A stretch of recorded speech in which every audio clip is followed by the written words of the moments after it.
Hello दोस्तों, आपका स्वागत है एग्ज़ाम मंत्रा में। हम जीएस संगम बुक के वन लाइनर क्वेश्चन पढ़ेंगे। उससे पहले एक कोड के साथ हम अपने प्रश्न उत्तर शुरू करेंगे। कठिनाइयाँ रुकावट नहीं है, सफलता की सीढ़ी है। ये बाय चाणक्य के द्वारा कहा गया है। हम भी इससे इंस्पायर्ड होकर आगे पढ़ते हैं और चलिए शुरू करते हैं फर्स्ट क्वेश्चन के साथ। पहला प्रश्न है, भारतीय राष्ट्रीय कांग्रेस के डैश अधिवेशन में पूर्ण स्वराज को अपना अंतिम लक्ष्य घोषित किया गया। लाहौर। भारतीय राष्ट्रीय कांग्रेस की प्रथम महिला अध्यक्ष थी एनी बेसेंट।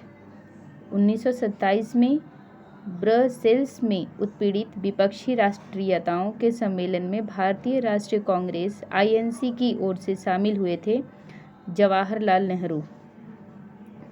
भारतीय राष्ट्रीय कांग्रेस का वह अधिवेशन जो 1916 में दो गुटों में पुनर्मिलन के लिए प्रसिद्ध था, लखनऊ। पूर्ण स्वराज की मांग करने वाले प्रथम कार्यकर्ता थे हजरत मोहानी। भारतीय राष्ट्रीय कांग्रेस की स्थापना तब की गई थी जब दिसंबर 1885 में देश भर के 72 प्रतिनिधियों ने डैश में मुलाकात की थी, बॉम्बे में। और भारतीय राष्ट्रीय कांग्रेस द्वारा डैश अधिवेशन में ऐतिहासिक पूर्ण स्वराज, पूर्ण स्वतंत्रता का प्रस्ताव पारित किया गया, लाहौर। जब सुभाष चंद्र बोस ने भारतीय राष्ट्रीय कांग्रेस के अध्यक्ष पद से इस्तीफा दिया तो इस पद का प्रस्ताव दिया गया डॉक्टर राजेंद्र प्रसाद को।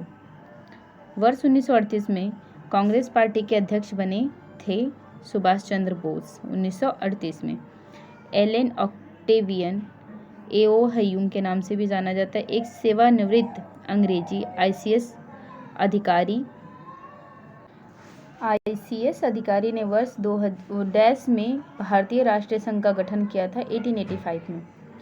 1916 का लखनऊ समझौता महत्वपूर्ण था क्योंकि इसके बाद कांग्रेस ने मुस्लिम लीग के साथ गठबंधन किया था। 1916 में मुस्लिम लीग के साथ कांग्रेस ने गठबंधन कर लिया था। और नेक्स्ट क्वेश्चन है, भारतीय राष्ट्रीय कांग्रेस की स्थापना हुई थी 1885 में। 28 दिसंबर 1885 को भारतीय राष्ट्रीय कांग्रेस की स्थापना गोकुलदास तेजपाल संस्कृत स्कूल के परिसर डैश में हुई थी, बम्बई में। महात्मा गांधी ने भारतीय राष्ट्रीय कांग्रेस के सत्रों में से डैश की अध्यक्षता की थी 1924 की बेलगांव अधिवेशन में। भारतीय राष्ट्रवाद के पहले या प्रारंभिक चरणों को डैश चरण 1885 से 1905 भी कहा जाता है, तो मध्यम चरण। प्रारंभिक चरण को मध्यम चरण कहते हैं। भारतीय राष्ट्रीय कांग्रेस आईएनसी के इनमें से डैश अधिवेशन में पहली बार राष्ट्रीय गान गाया गया, तो कोलकाता अधिवेशन 1911 में राष्ट्रीय गान गाया गया। वर्ष 1938 और 1939 में भारतीय राष्ट्रीय कांग्रेस के अध्यक्ष के रूप में निर्वाचित किया गया सुभाष चंद्र बोस को। भारतीय राष्ट्र 1938 में और 1939 में भारतीय राष्ट्रीय कांग्रेस का पहला अधिवेशन 1885 में आयोजित किया गया था। इसका आयोजन भारत के डैश शहर में किया गया था, बम्बई में। भारतीय राष्ट्रीय कांग्रेस की पहली भारतीय महिला अध्यक्ष थी सरोजिनी नायडू। पहली भारतीय महिला अगर बोलता है तो सरोजिनी नायडू, और कांग्रेस की पहली महिला अध्यक्ष बोलता है तो एनी बेसेंट। कांग्रेस का वह अधिवेशन जिसमें महात्मा गांधी ने अन्य नेताओं को खिलाफत के साथ स्वराज के समर्थन में असहयोग आंदोलन चलाने के लिए राजी कर लिया था, तो कलकत्ता अधिवेशन में महात्मा गांधी ने खिलाफत के साथ स्वराज के समर्थन में असहयोग आंदोलन चलाने के लिए राजी कर लिया था, तो कलकत्ता अधिवेशन में कर लिया था। सुभाष चंद्र बोस 1939 में त्रिपुरी अधिवेशन में गांधी जी के डैश उम्मीदवार को हराकर पुनः भारतीय राष्ट्रीय कांग्रेस के अध्यक्ष चुने गए थे, पट्टाभी सीतारामैया। ये गांधी जी के उम्मीदवार थे। इन्हीं को हराकर जो सुभाष चंद्र बोस थे, भारतीय राष्ट्रीय कांग्रेस के अध्यक्ष चुने गए थे।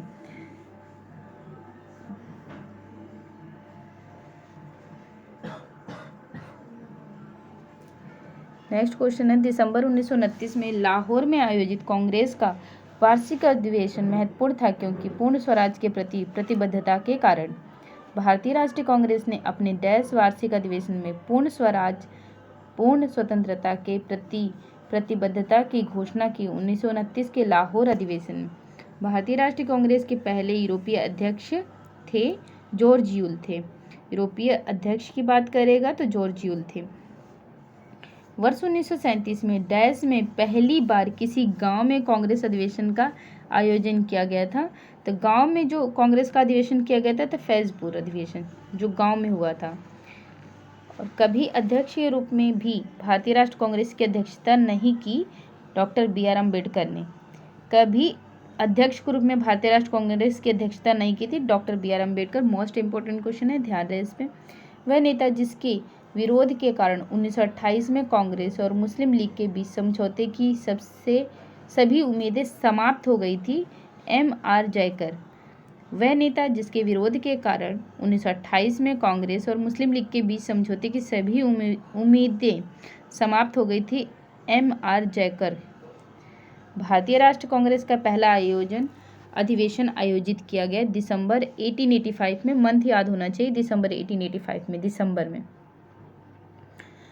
1931 में इंडियन नेशनल कांग्रेस के अध्यक्ष थे वल्लभ भाई पटेल। इंडियन नेशनल कांग्रेस के अध्यक्ष 1931 में कौन थे? तो वल्लभ भाई पटेल थे। भारतीय राष्ट्र कांग्रेस के पहले महासचिव A.O. हयूम थे। वर्ष 1885 में भारतीय राष्ट्रीय कांग्रेस के गठन के दौरान गवर्नर था लॉर्ड डफरिन। भारतीय राष्ट्र कांग्रेस के गठन के दौरान गवर्नर थे लॉर्ड डफरिन। और 1885 में भारतीय राष्ट्र कांग्रेस का गठन किया गया था वर्ष 1885 में। 1916 में कांग्रेस के लखनऊ अधिवेशन में नरमपंथी और चरमपंथी दोनों विचारधाराओं के नेता एकजुट हुए थे। इसकी अध्यक्षता अंबिका चरण मजूमदार ने किया था। कांग्रेस का जो लखनऊ अधिवेशन हुआ था 1916 में हुआ था, उसकी अध्यक्षता अंबिका चरण मजूमदार ने किया था। ये मोस्ट इंपोर्टेंट क्वेश्चन है। 1916 के लखनऊ समझौते ने नरमपंथियों और भारतीय राष्ट्र कांग्रेस के उग्र सुधारवादियों, रेडिकल्स और डैश के लिए एक संयुक्त राजनीतिक मंच प्रदान किया गया था, मुस्लिम लीग। स्वतंत्र भारत में भारतीय राष्ट्र कांग्रेस की पहली महिला अध्यक्ष इंदिरा गांधी। स्वतंत्रता के बाद भारत की जो भारतीय राष्ट्र कांग्रेस की पहली महिला अध्यक्ष थी इंदिरा गांधी। भारत की पहली भारतीय राष्ट्र कांग्रेस महिला थी सरोजनी नायडू थी। और राष्ट्रीय कांग्रेस की महिला जो थी एनी बेसेंट थी। ताप्ती नदी के किनारे आयोजित सूरत अधिवेशन में भारतीय राष्ट्र कांग्रेस का 2 दलों में विभाजन 1907 में हो गया था। तापी नदी के किनारे 15 अगस्त 1947 को भारतीय राष्ट्र कांग्रेस के अध्यक्ष थे JB कृपलानी थे। 15 अगस्त 1947 आज़ादी के वक्त JB कृपलानी थे। मोस्ट इंपोर्टेंट क्वेश्चन है। कभी भी भारतीय राष्ट्र कांग्रेस के किसी भी अधिवेशन की अध्यक्षता नहीं की बाल गंगाधर तिलक ने। अंबेडकर ने भी किसी भी कांग्रेस की अध्यक्षता नहीं की और बाल गंगाधर तिलक ने भी। भारतीय राष्ट्र कांग्रेस के अधिवेशनों के लिए छुट्टियों का मनोरंजन अभिव्यक्ति का प्रयोग किया लोकमान्य तिलक। भारतीय राष्ट्रीय कांग्रेस के जो अधिवेशन होते हैं एक तरह से छुट्टियां मनाने के लिए एक मनोरंजन है। तो इस तरीके से भारतीय राष्ट्रीय कांग्रेस को लोकमान्य तिलक ने संबोधित किया। भारतीय राष्ट्र कांग्रेस के प्रथम मुस्लिम अध्यक्ष थे बदरुद्दीन तैयब जी। मुस्लिम की बात करेगा तो बदरुद्दीन तैयब जी थे। कांग्रेस का अत्यधिक अल्पसंख्यक लोगों का प्रतिनिधित्व करने वाली कहकर उपहास किया लॉर्ड डफरिन ने।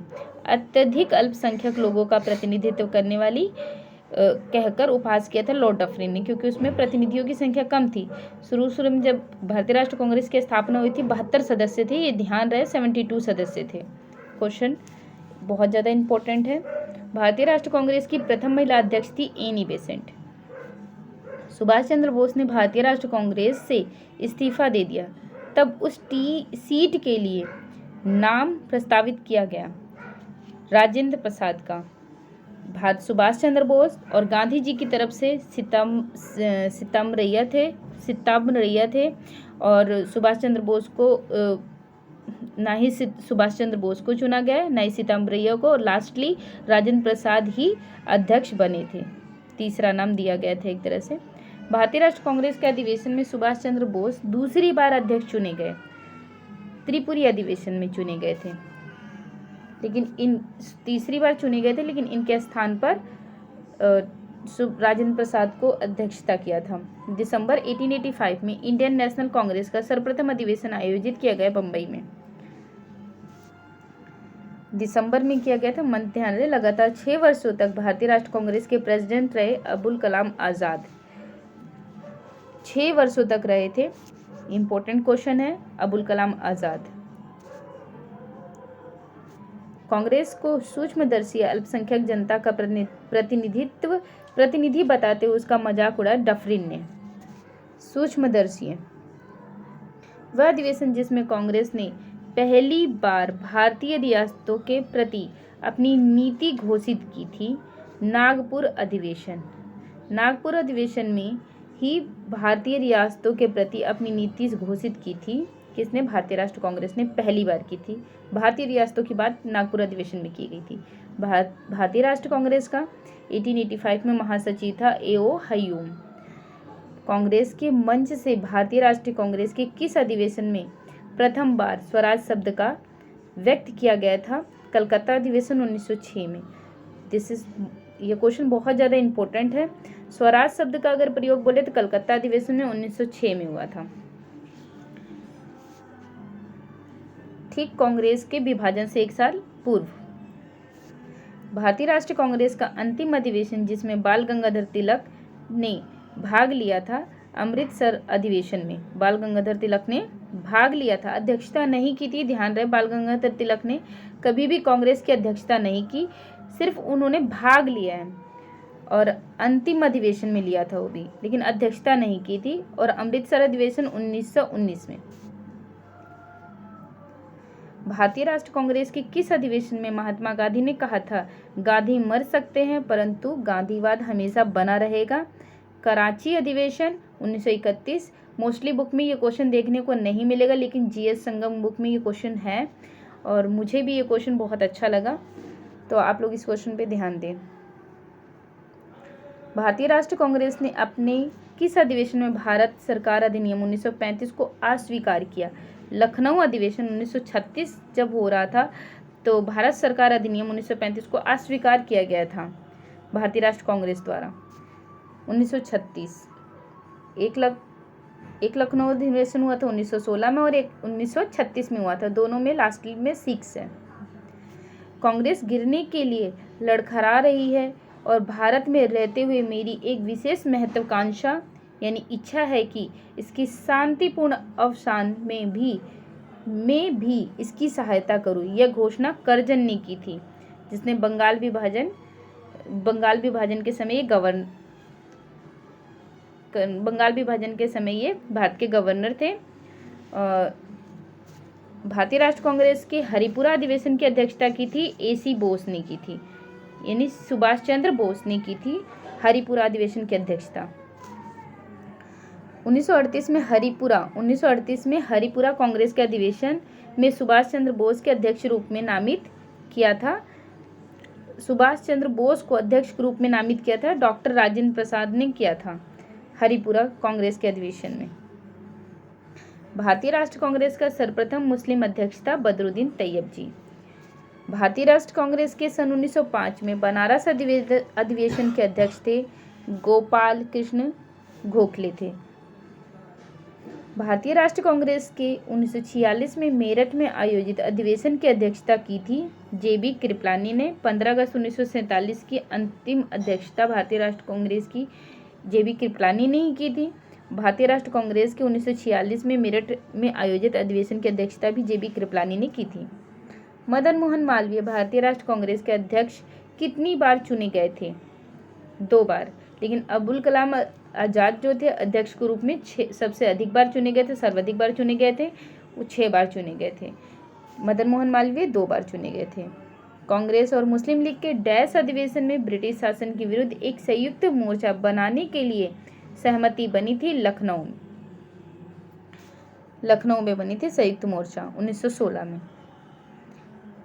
और जिसकी अध्यक्षता कर रही थी अंबिका चरण मजूमदार कर रही थी। भारतीय राष्ट्रीय कांग्रेस के अंतिम लक्ष्य के रूप में स्वशासन या स्वराज यह घोषणा दादा भाई नौरोजी ने INC के डैश अधिवेशन में की थी, कलकत्ता में की थी स्वराज, और 1911 में। भारतीय राष्ट्रीय कांग्रेस के दूसरे अधिवेशन के अध्यक्ष थे दादा भाई नौरोजी।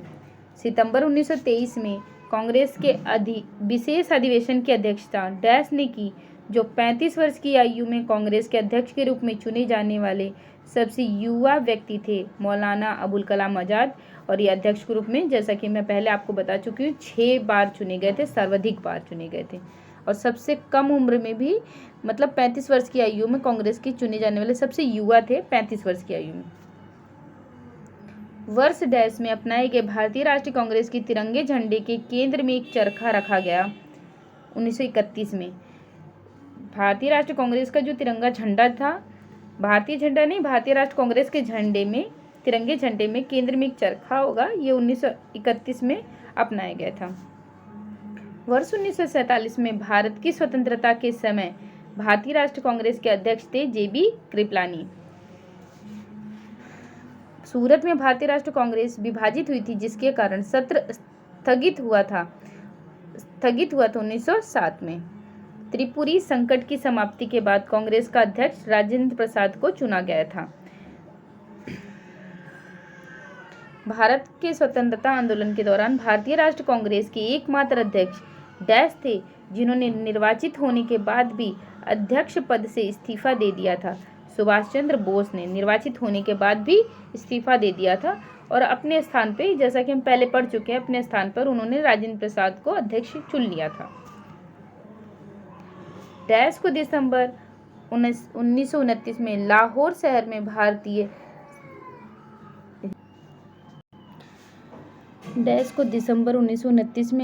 शहर में हुए भारतीय राष्ट्रीय कांग्रेस के वार्षिक सत्र में अध्यक्ष के रूप में चुना गया था। जवाहरलाल नेहरू को चुना गया था।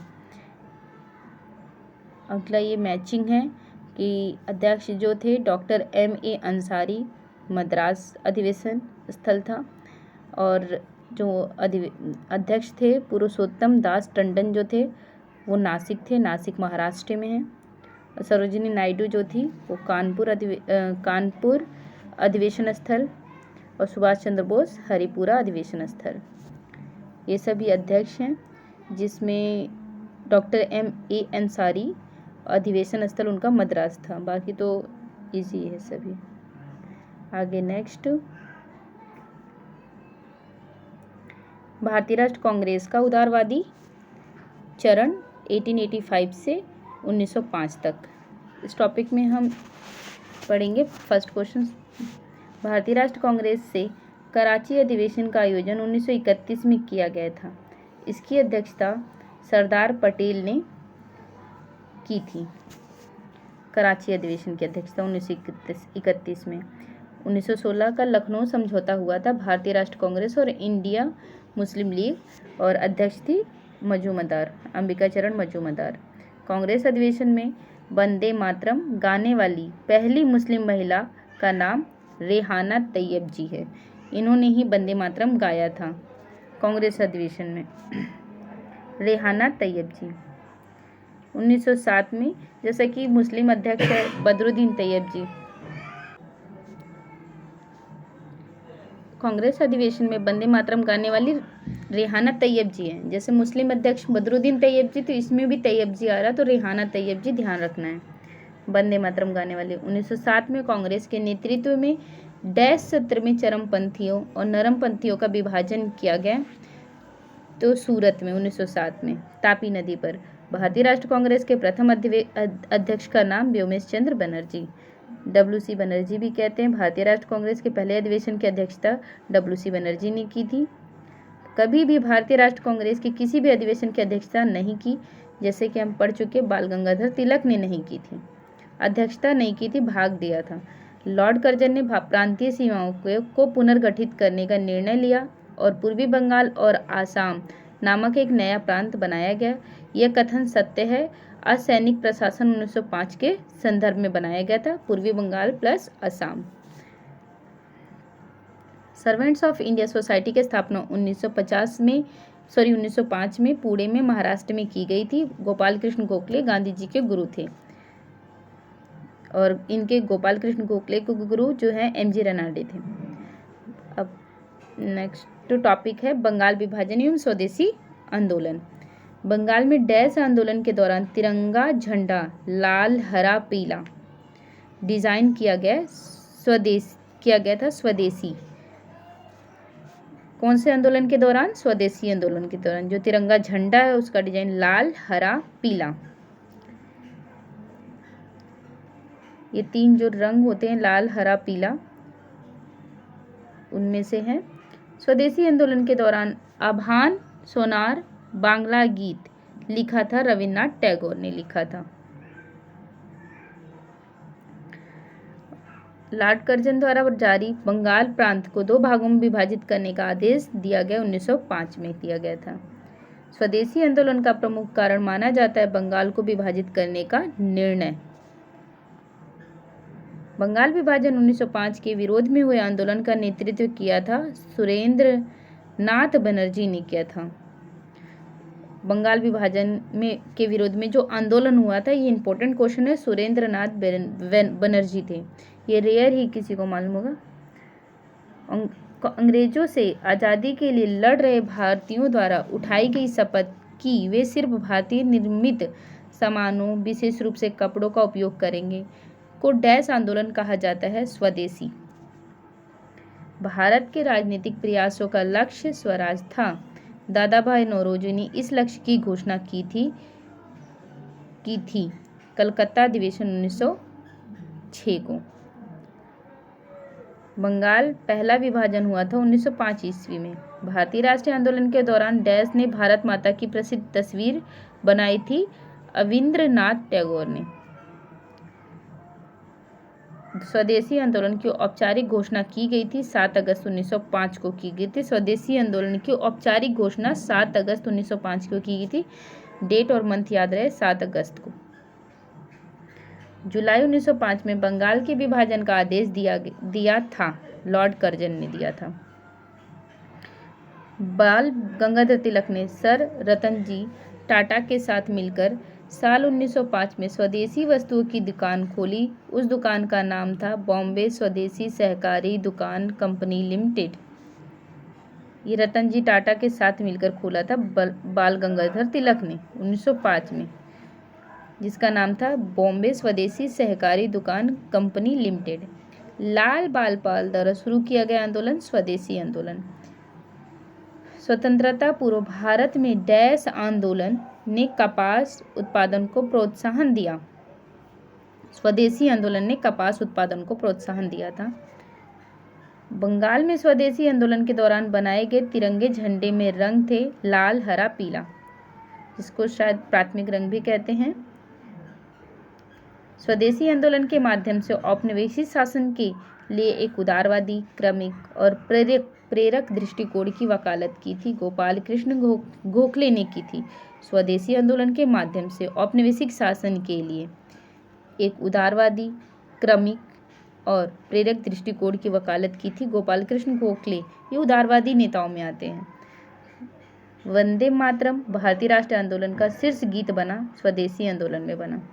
ब्रिटिश पत्रकार SW नेविन्सन जुड़े थे स्वदेशी आंदोलन से। ब्रिटिश पत्रकार थे SW नेविन्सन। बंगाल विभाजन करने वाला गवर्नर जनरल था कर्जन। यह कथन कि विदेशी कपड़ों को जलाना एक निष्ठुर बर्बादी है, रविन्द्रनाथ टैगोर ने कहा था।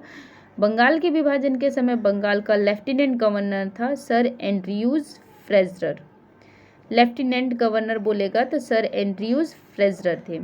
स्वदेशी के समर्थक थे दादा भाई नौरोजी थे, स्वदेशी के समर्थक थे। इंपॉर्टेंट क्वेश्चन है, UPPCS में पूछा गया है। 1904 में लगातार भारत को स्वशासन देने पर बल दिया दादा भाई नौरोजी ने दिया था। स्वदेशी, स्वशासन, ये सब ध्यान रखें। दादा भाई नौरोजी ने इस पर भारतीय राष्ट्रीय वस्तुओं के बहिष्कार को सुझाव सबसे पहले दिया था कृष्ण कुमार मित्र ने। कृष्ण कुमार मित्र ने ब्रिटिश वस्तुओं के बहिष्कार का सुझाव, बहिष्कार यानी बायकॉट करने का सुझाव सबसे पहले दिया था कृष्ण कुमार मित्र ने दिया था। बंगाल के विभाजन 1905 के विरोध में हुए आंदोलन का नेतृत्व किया था सुरेंद्र नाथ बनर्जी। पहले इस क्वेश्चन को हम पढ़ चुके हैं। ये रिपीट क्वेश्चन है। स्वदेशी आंदोलन का नेतृत्व दिल्ली में किया था सैयद हैदर रजा ने किया था। स्वदेशी आंदोलन का नेतृत्व बोलेगा तो दिल्ली में किया था तो सैयद हैदर रजा ने किया था। और बंगाल विभाजन के विरोध में हुए आंदोलन का नेतृत्व सुरेंद्रनाथ बनर्जी ने किया था। मद्रास में स्वदेशी आंदोलन का नेतृत्व किया था चिदम्बरम पिल्ले। मद्रास से किया था इन्होंने, चिदम्बरम पिल्ले। और 1905 में बंगाल विभाजन के परिणाम स्वरूप घटित हुआ था पूर्वी बंगाल के मुस्लिम बाहुल्य प्रांत का निर्माण। भारत के वायसराय लॉर्ड कर्जन ने बंगाल के विभाजन की घोषणा वर्ष 1905 में की थी। उस वक्त भारत के वायसराय कौन थे? लॉर्ड कर्जन थे। डैश घटना 1905 में बंगाल विभाजन से पूर्व घटी थी। चापेकर बंधुओं द्वारा प्लेग कमिश्नर की हत्या। बंगाल विभाजन के पूर्व घटी थी। चापेकर बंधुओं द्वारा प्लेग कमिश्नर की हत्या कर दी गई थी। बंगाल के डैश में तिरंगे झंडे को अभिकल्पित किया गया स्वदेशी आंदोलन को। स्वदेशी आंदोलन से प्रेरित होकर डैश ने भारत माता की अपनी प्रसिद्ध छवि को चित्रित किया, जिसमें उन्हें एक तपस्विनी आकृति के रूप में चित्रित किया गया। अविंद्रनाथ टैगोर। 1905 में बंगाल के विभाजन के लिए जिम्मेदार था लॉर्ड कर्जन, जो वायसराय था भारत का। ब्रिटिश वायसराय लॉर्ड कर्जन ने बंगाल का विभाजन किया था 1905 में। लाल बालपाल नाम से प्रसिद्ध स्वतंत्रता सेनानी क्रमशः संबंधित थे। पंजाब से लाल बहादुर शास्त्री, बाल गंगाधर तिलक महाराष्ट्र से थे और बिपिन चंद्र पाल बंगाल से थे। कांग्रेस का प्रथम बार विभाजन हुआ था 1907 में और चेतन रूप से धर्मनिरपेक्ष विचारक थे भगत सिंह थे। काकोरी षड्यंत्र केस में प्रधान आरोपी पंडित राम प्रसाद बिस्मिल को उत्तर प्रदेश के शहर में फांसी दी गई थी, गोरखपुर में दी गई थी। क्रांतिकारी जो काकोरी ट्रेन कांड से संबंधित नहीं था, खुदीराम बोस काकोरी ट्रेन कांड से संबंधित नहीं थे। खुदीराम बोस, ध्यान रहे। 1926 में गठित नौजवान सभा के प्रारंभिक सदस्य नहीं थे। अंबिका चक्रवर्ती यह प्रारंभिक सदस्यों में से नहीं थे। 1926 में नौजवान सभा का गठन हुआ था। किसानों को स्वयं केवल विदेशी जंजीर से ही आज़ादी नहीं कराना है, अपितु जमींदारों व पूंजीवादियों से भी आज़ाद कराना है, ये कथन है भगत सिंह का। अक्टूबर 1924 में हिंदुस्तान रिपब्लिकन एसोसिएशन का गठन किया गया था, कानपुर में किया गया था। वह महिला क्रांतिकारी जिसको सूर्य सेन के साथ गिरफ्तार किया गया था, कल्पना दत्त को। सूर्य सेन के साथ गिरफ्तार किया गया था कल्पना दत्त को। काकोरी कांड मुकदमे में सरकारी वकील था जगत नारायण मुल्ला था। सरकारी वकील कौन था? जगत नारायण मुल्ला था। काकोरी षड्यंत्र कांड का वह एकमात्र क्रांतिकारी जो पुलिस के गिरफ्तारी से बच निकला, चंद्रशेखर आजाद गिरफ्तारी से बच निकले थे। हिंदुस्तान रिपब्लिकन एसोसिएशन का गठन सन 1924 ईस्वी में किया गया था, कानपुर में किया गया था। भारतीय अशांति का जनक बीजी तिलक थे, यानी बाल गंगाधर तिलक थे। और ये ठीक है। नेक्स्ट क्वेश्चन है, कारागार जिसमें पंडित राम प्रसाद बिस्मिल को फांसी दी गई, गोरखपुर में दी गई थी। युग में जिसको इंग्लैंड में अंग्रेज अधिकारियों की हत्या के आरोप में फांसी की सजा मिली मदन, स्पष्ट नाम नहीं दिया है, मिस प्रिंट है। भारतीय स्वतंत्रता के लिए फांसी पाने वाले प्रथम रिकॉर्डेड मुस्लिम का नाम था अशफाक उल्लाह खां था। पहले मुस्लिम जो थे, रिकॉर्डेड नाम है, जो इस भारतीय स्वतंत्रता के लिए फांसी दी गई थी इनको। वह महिला क्रांतिकारी जिसने दीक्षांत समारोह में अपनी उपाधि ग्रहण करते समय अंग्रेज गवर्नर कुलाधिपति पर गोली चलाई थी, बीना दास ने चलाई थी। अंग्रेज कुलाधिपति पर गोली चला दी थी? बीना दास ने। लाला लाजपत राय ने अपना राजनीतिक गुरु माना था? मैजनी को अपना राजनीतिक गुरु माना था। आलोचक और स्वतंत्र चिंतन एक क्रांतिकारी की दो विशेषताएं हैं, यह कथन था भगत सिंह का। आलोचना और स्वतंत्र चिंतन एक क्रांतिकारी की ये दो विशेषताएं हैं, भगत सिंह ने कहा था। प्रथम भारतीय जिसको पत्रकार के रूप में अपने कर्तव्य निर्वहन के लिए जेल भेजा गया, बाल गंगाधर तिलक को भेजा गया था। क्रांति की तलवार विचारों के उभरे हुए पत्थर पर तेज की जाती है, यह कहा गया था भगत सिंह द्वारा। क्रांति की तलवार विचारों के उभरे हुए पत्थर पर तेज की जाती है, यह कहा गया था भगत सिंह द्वारा। लाहौर षड्यंत्र मुकदमे के परिणाम स्वरूप फांसी हुई थी, भगत सिंह, राजगुरु, सुखदेव को हुई थी। लाहौर षड्यंत्र मुकदमे के परिणाम स्वरूप हुई थी।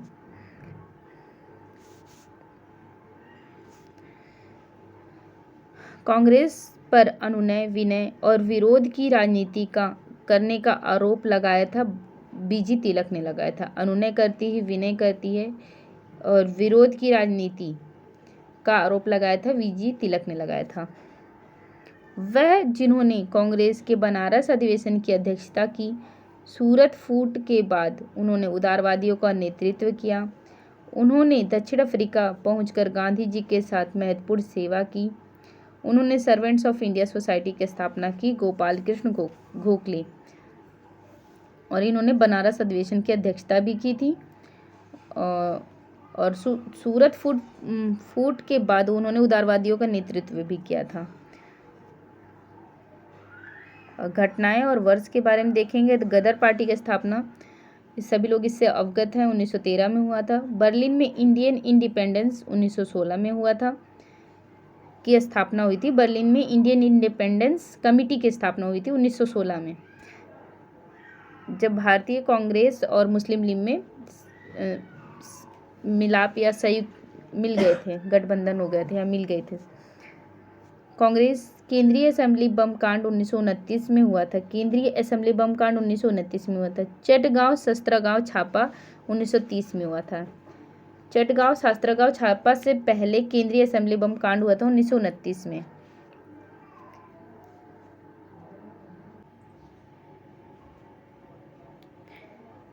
तो यहाँ पे हमारा ये टॉपिक ख़त्म होता है।